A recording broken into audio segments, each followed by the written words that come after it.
तो ये वीडियो उनके लिए रहने वाली है जिनके पित्ते में पथरी है। आपने रीसेंट एक अल्ट्रासाउंड कराया और उसके पित्ते में पथरियां आ गई अल्ट्रासाउंड में। तो आपको अब क्या करना है, इसके बारे में आगे कैसे प्रोसीड करना है, इस इंफॉर्मेशन को कंसल्ट करने के लिए डॉक्टर आपसे 1000 2 2 हज़ार रुपये भी लेगा। लेकिन अभी आपको मैं पित्ते की पथरी की कंप्लीट इन्फॉर्मेशन देने वाला हूं, तो वीडियो में एंड तक बने रहना।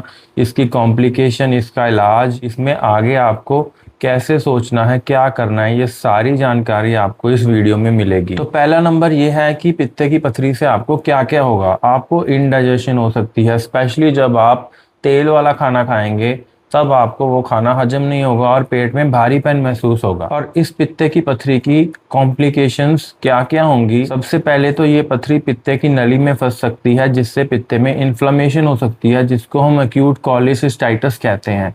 इसमें बहुत ही ज़्यादा दर्द होगा, उल्टी आएगी, पेट खराब होगा। तो ये सबसे कॉमन कॉम्प्लिकेशन है। ये ऑलमोस्ट 90% लोगों को एक लाइफ टाइम में होती ही होती है, अगर जिनको पित्ते में पथरी है। दूसरे नंबर पर क्या हो सकता है, वो पथरी निकलकर लिवर की जॉन्डिस वाली नाली में आ सकती है, जिसको हम सीबीडी भी कहते हैं। अगर वो पथरी उस नाली में आ गई तो आपको पीलिया हो जाएगा, पीलिया होना तय है।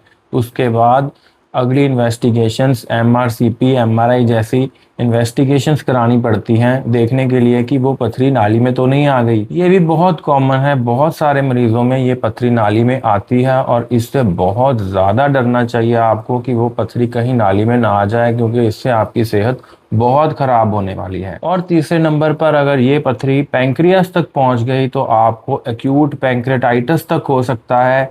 ये लेकिन 10% लोगों में ही देखा गया है, लेकिन मैंने ऐसे बहुत से केसेस देखे हैं जिनको पित्ते की पथरी से एक्यूट पैंक्रेटाइटिस हुआ है। और अगर आपको एक बार एक्यूट पैंक्रेटाइटिस हो गया तो वो कलेक्शन में, इन्फेक्शन में भी बदल सकता है और पेशेंट को आईसीयू तक पहुंचना पड़ सकता है। अब आप डर रहे होंगे कि ये चीज़ें हमें ना हो जाएं। ये चीज़ें सच में होती हैं, आपको इनका ध्यान रखना है। जैसे ही पित्ते की पथरी आए तो इन चीज़ों को अपने माइंड में रखो।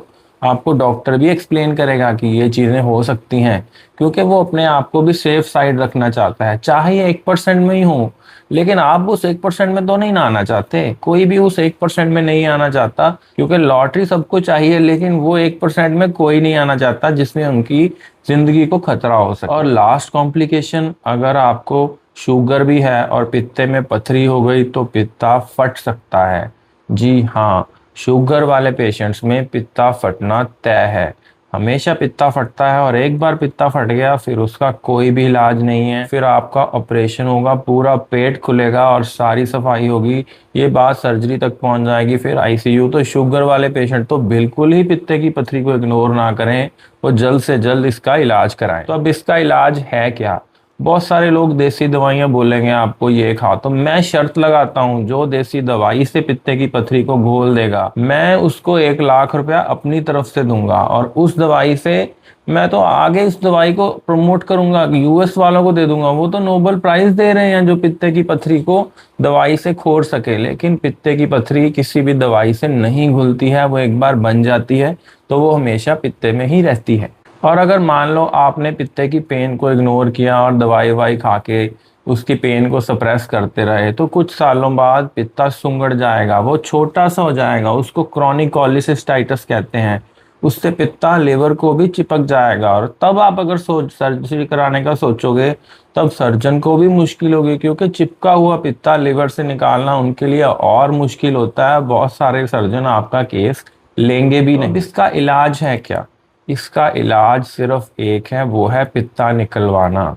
आप जितने यंग होगे उतना अच्छा होगा कि आप पित्ता निकलवा लो, क्योंकि तब आपके पास रिजर्व होगा, आप सर्जरी को सह सकोगे।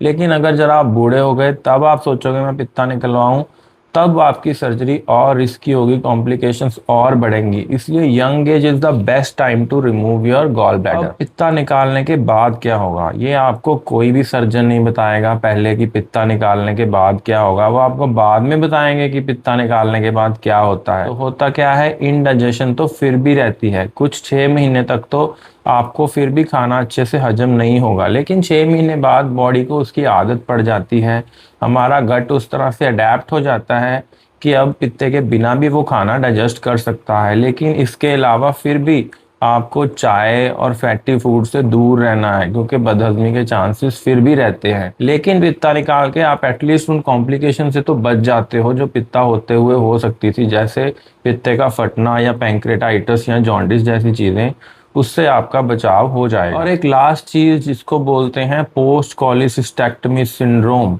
डॉक्टरी भाषा में इसको ये बोलते हैं।